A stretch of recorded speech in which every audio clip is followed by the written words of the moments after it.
चलो एक्सरसाइज प्रश्नावली 1.1 प्रश्नावली 1.1 फर्स्ट क्वेश्चन है कि निम्नलिखित संख्याओं को अभाज्य गुणनखंडों के गुणनफल के रूप में व्यक्त करना है। मतलब कि पहला जो है 140, इसको अभाज्य गुणनखंड के फॉर्म में तोड़ना है। ठीक है, कैसे तोड़ेगा? तो आ जाओ, अभाज्य संख्या इसको बोलेंगे जो एक और खुद से डिवाइड हो, कटे, एक और खुद से स्वयं, इसको बोलेंगे अभाज्य संख्या। यानी कि 140 को तोड़ना है किसमें? अभाज्य संख्या में। यानी कि 2, 3, 5, 7, 11, 13 इस वाले फॉर्म में तोड़ना है। ठीक ना? चलो बताओ तू। 2 गुना 3 गुना 5 गुना 6 गुना 7, दूसरा है इसको ए, ये B, 2 into 2 into 4 into 4 into 7, C 2 into 2 into 2 into 3 into 3, D 2 into 5 into 7 into 9 into 11। बताओ तो इसमें से अभाज्य गुणनखंड के फॉर्म में कौन सा है, कौन सा नहीं है? ऊपर वाला है, ये वाला है। हाँ, अभाज्य गुणनखंड के फॉर्म में है। चलो और बताओ। ये वाला है? नहीं है। चलो और बताओ। ये है अभाज्य गुणनखंड के फॉर्म में? नहीं है। अच्छा ये बताओ। ये है। ये है। तुमने बता दिया उल्टा। अभाज्य संख्या 6वां संख्या होता है रे पगला, हैं? तब तो कैसे कह दिया कि जो गुणा के फॉर्म में है, गुणनखंड जो है ये अभाज्य संख्या है? ऐसे तो 6 जो है अभाज्य संख्या नहीं है। तो ये सब सारे जो है गुणनखंड के फॉर्म में, अभाज्य संख्या गुणनखंड के फॉर्म में नहीं है। ठीक ना? ये देखो 4, यहाँ पे 4 अभाज्य संख्या है। 4 नहीं ना? 2, 3, 5, 7, 9, 11, 13 ये सब 9 नहीं होगा। चलो तो ये अभाज्य संख्या के गुणनखंड के फॉर्म में नहीं है। ये बताओ। ये है ना? हाँ देखो 2, 2, 2, 3, 3 ये सब सारे अभाज्य संख्या है, गुणा के फॉर्म में है, अभाज्य गुणनखंड के फॉर्म में है। ये वाला है। ये बताओ। ये 9 आ गया ना? तो ये नहीं है, अभाज्य संख्या 9 नहीं है, यानी कि अभाज्य गुणनखंड के फॉर्म में नहीं होगा ये वाला। चलो 140 को तोड़ना है। और कैसे तोड़ेंगे? तो अभाज्य गुणनखंड के फॉर्म में तोड़ना है। ठीक ना? मतलब कि 2, 3, 5, 7, 11, 13 ये सब के गुना में रहेगा। हाँ, ये सब 6, 4, 9 ये सब नहीं रहेगा। 140 को तोड़ो।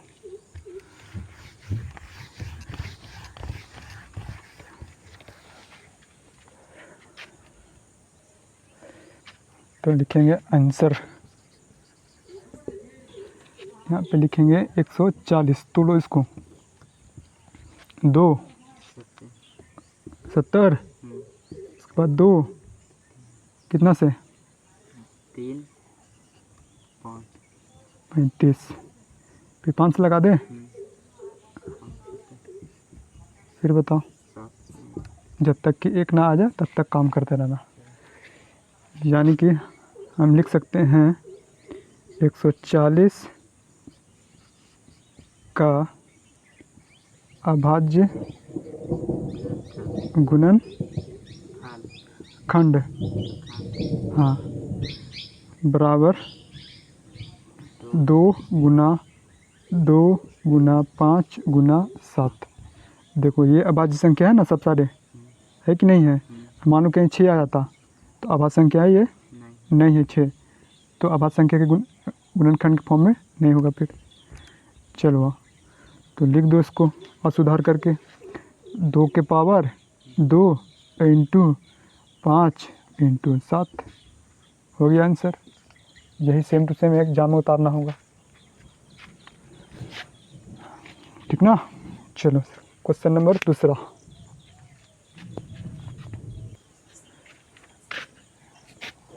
क्वेश्चन नंबर दूसरा है 156।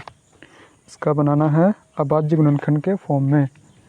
आप क्या रहेगा, सबसे पहले लगा दो 2 से 7 8, फिर 2 से लग जाएगा कितना 3 9, हाँ फिर 2 से 3 हाँ 1, 3 से 9 अच्छा 2 से नहीं लग रहा ना, हाँ बहुत अच्छा।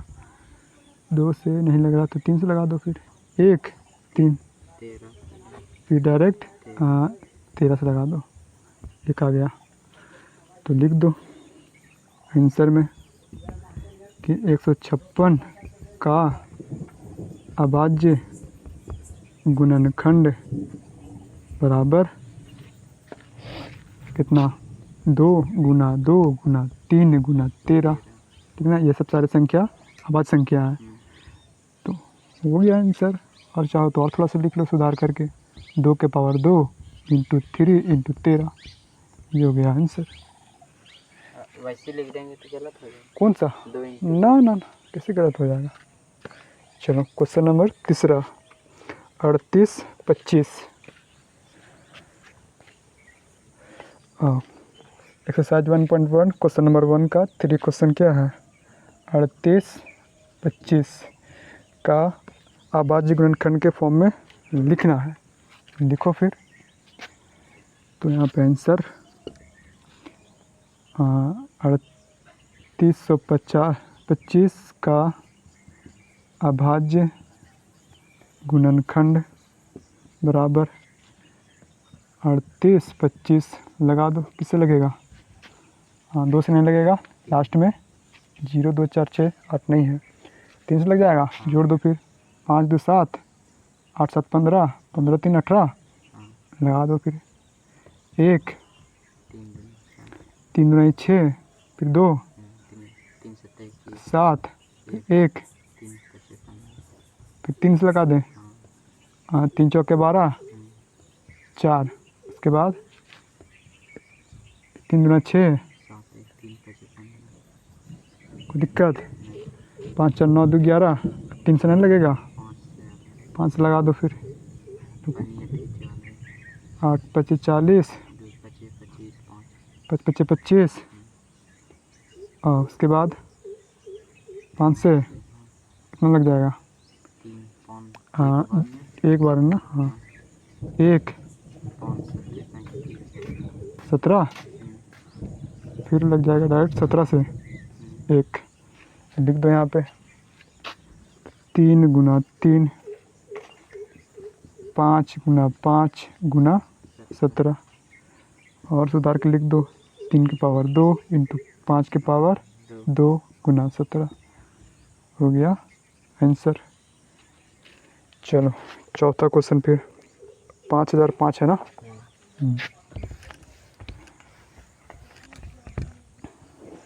क्वेश्चन नंबर चौथा एक्सरसाइज 1.1 का क्वेश्चन नंबर 1 चौथा है 5005। इसका बनाना है अभाज्य गुणनखंड के गुणनफल के रूप में। आओ तो लिख दो आंसर में 5005 का अभाज्य, सब चीज़ वही छापना है, हाँ अभाज्य गुणनखंड लिख डालो अपने से बराबर, आओ 5005 कितने से लगा दे, डायरेक्ट 2 से नहीं लगेगा, 3 से नहीं लगेगा, 5 से लग जाएगा, 1 0 0 1, फिर 7 से हम लगाएं, 6 से तो लगा नहीं सकता, क्यों, क्योंकि 6 जो है अभाज्य संख्या क्या नहीं है, हाँ फिर 7 देख लो, 7 से लगाया है, 7 कम 7 3 कितना हो गया, 7 चौका 28, फिर 2, हाँ 7 21, कोई दिक्कत नहीं। नहीं। 1 4 3 फिर 7 से लग जाएगा? नहीं। नहीं लगेगा। कितना से लगेगा? 11 से ट्राई किया। 7 से 7 के बाद 11। हाँ, आवाज़ संख्या 2 3 5 7 फिर 11। 7 से नहीं लगा डायरेक्ट फिर 11 से लगेगा। तो 11 कम 11 3 11 3 33 फिर लग जाएगा 13 से 1। लिख डालो। 5005 का अभाज्य गुणनखंड यहाँ पे 5 गुना 7 गुना 11 गुना 13। तो इस सबको गुना करोगे ना इतना ही आएगा, 5005 ही आएगा। मतलब इसको तोड़ा गया है अभाज्य गुणनखंड के फॉर्म में। सुधार कर लिख सकता है? नहीं, आंसर यही। चलो लास्ट क्वेश्चन।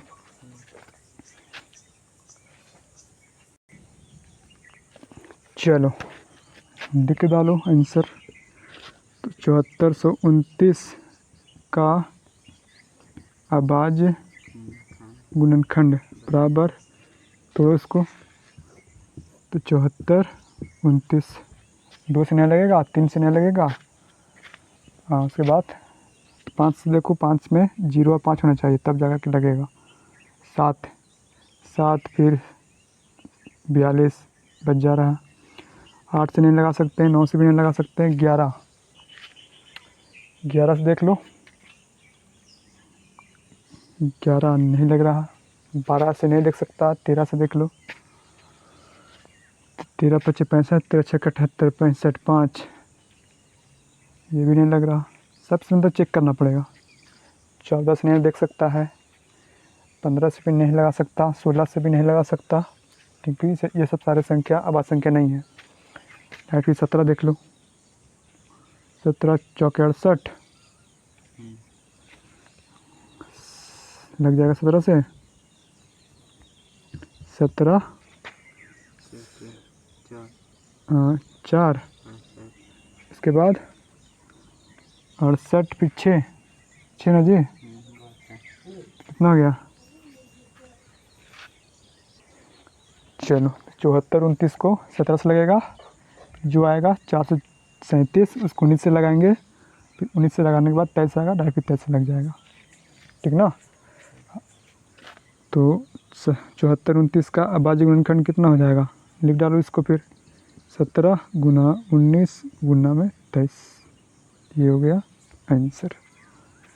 चलो अब दूसरा क्वेश्चन की ओर चलते हैं। एक्सरसाइज 1.1 का क्वेश्चन नंबर दूसरा कह रहा है कि पूर्णांकों के निम्नलिखित युग्म के HCF और LCM ज्ञात करें तथा इसकी जांच भी करना है।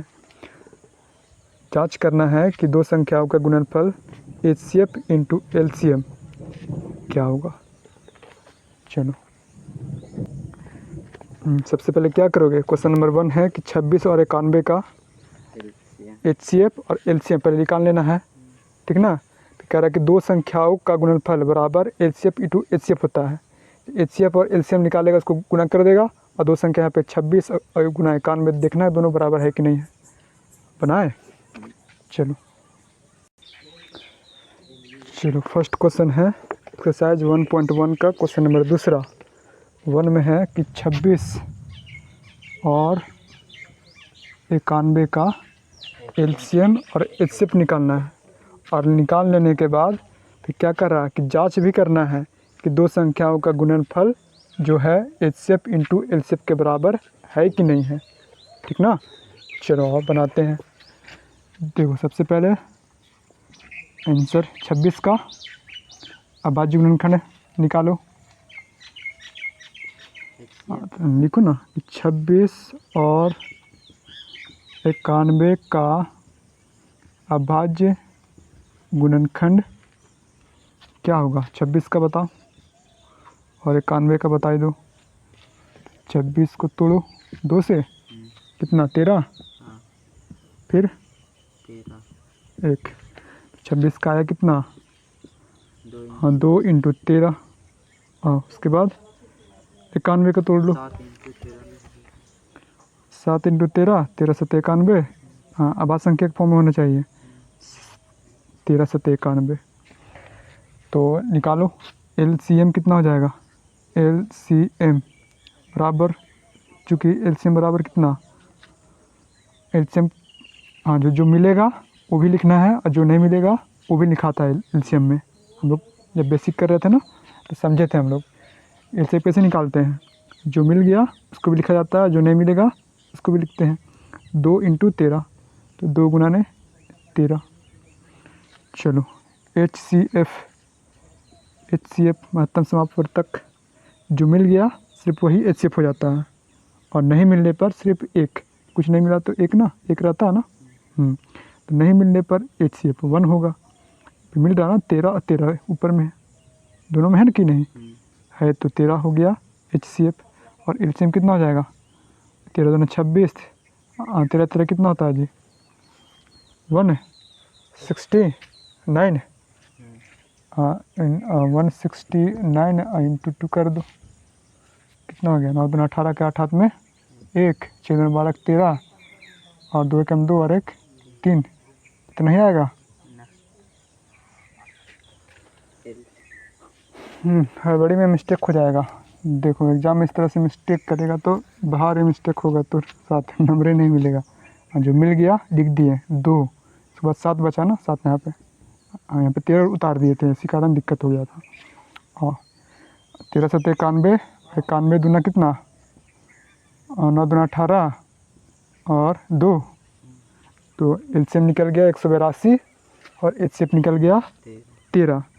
चलो तो फर्स्ट हमने स्टेप कंप्लीट कर लिया, LCF और HCF ज्ञात कर लिया, करा के तथा इसकी जांच भी करना है। क्या जांच करना है, जांच करना है हाँ कि दो संख्याओं का गुणनफल, दो संख्याओं का गुणनफल बराबर HCF इंटू LCM। और जांच कर लेते हैं फिर।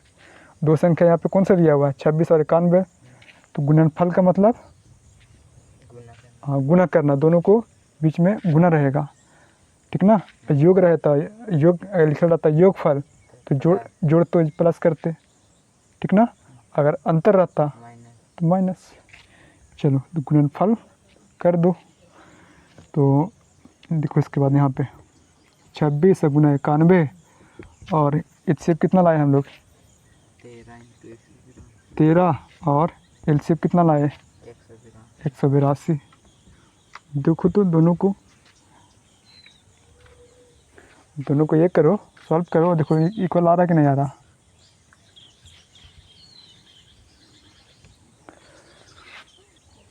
तो इसको 23 गुना 91 करेंगे तो 2366 और 13 गुना 182 करेंगे तो कितना आएगा इधर 2366। यानी कि हमने दो संख्याओं को गुना किया और HCF और LCM निकाल करके गुना किया तो उन्हें क्या हो गया इक्वल हो गया, बराबर हो गया, ठीक ना। तो यही हो गया आंसर। हूबहू यही चीज़ एग्ज़ाम में लिखना होगा, छापना होगा।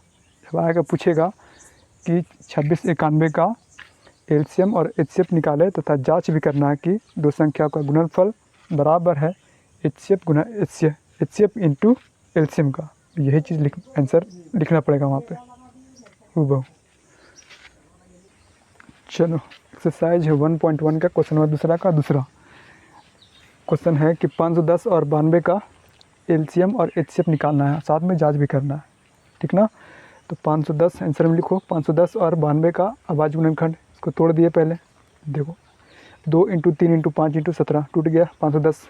92 को भी तोड़ लो इस टाइप से, 92 2 से लगेगा तो कितना 46, फिर 2 से लगेगा 23, तो 2 × 2 × 23 तोड़ दिया यहाँ पे। अब निकालना है LCM, तो जो कॉमा मिलेगा उसको भी लिखना होता है और जो नहीं मिलता है उसको भी लिखना होता है, तब जा कर के LCM निकल जाता है। तो 2 मिल गया यहाँ पे, दो इसमें भी है और 2 इसमें भी है, 2 मिल गया। देखो जो नहीं मिल रहा उसको उतार देंगे और सबको गुना करेंगे, सबको गुना करने पर आएगा 23,460, ठीक ना।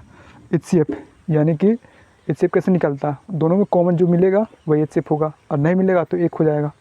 तो HCF देखो इसमें कॉमन है, 2 मिल गया, अगर मान लो यहाँ पे 3 रहता, 3 3 मिल गया, और 3 2 6 हमारा HCF हो जाता।